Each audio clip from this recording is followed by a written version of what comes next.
les patients graves ont été soit directement transférés d'autres hôpitaux parce qu'ils sont devenus en détresse, soit ils sont partis ici à partir des urgences.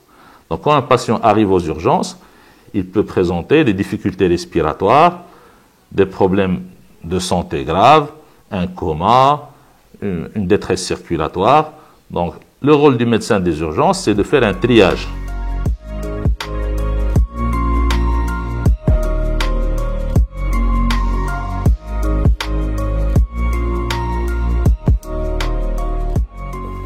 On examine nos patients, on fait des scanners thoraciques ici même, on fait des examens biologiques et il y a un profil de patient Covid. Donc s'il y a des images scanographiques, s'il y a des perturbations biologiques en faveur du Covid, on fait le test et s'il est positif, il sera transféré en réanimation qui est dédiée au Covid.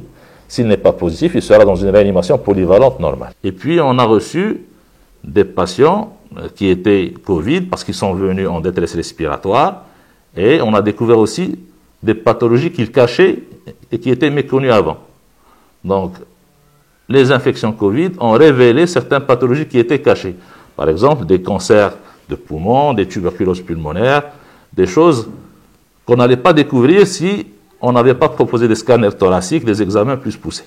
Ces derniers temps, on voit plutôt des patients qui ont des pathologies chroniques, qui décompensent, et là, même s'il y a la pathologie de fond qui est là, le diabète, l'insuffisance cardiaque, l'insuffisance respiratoire, on doit douter, est-ce que le patient ne décompense pas à cause d'un Covid? Et on est obligé de les tester.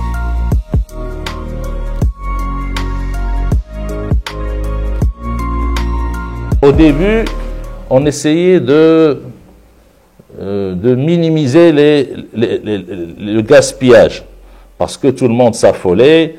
Les gens circulaient avec 5 ou 7 masques à la fois sur le visage, les infirmières paniquaient, les médecins aussi, et c'est tout à fait naturel.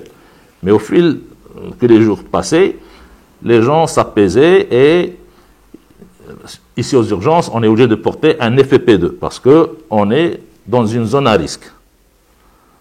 Donc les patients qui vont venir, ils vont tousser, ils vont exposer le personnel.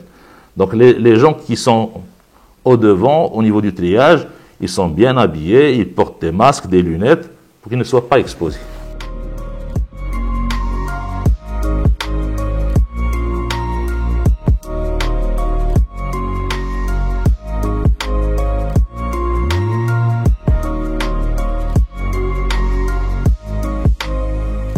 Initialement, le nombre d'appels pour la pathologie générale était faible, mais dès qu'il y a eu la pandémie Covid, on a essayé d'augmenter le nombre de régulateurs au niveau du SAMU.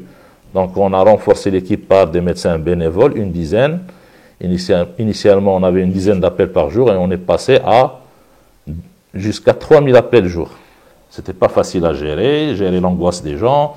Il y a eu même l'intervention de psychiatres qui faisaient un peu de régulation pour calmer la population. Et puis maintenant, les choses commencent à baisser. On est à 500, 600 appels par jour. Au bout du fil, il y a toujours un médecin, il pose les bonnes questions et en cas de doute, il envoie le patient vers l'hôpital de desserte pour qu'il soit pris en charge.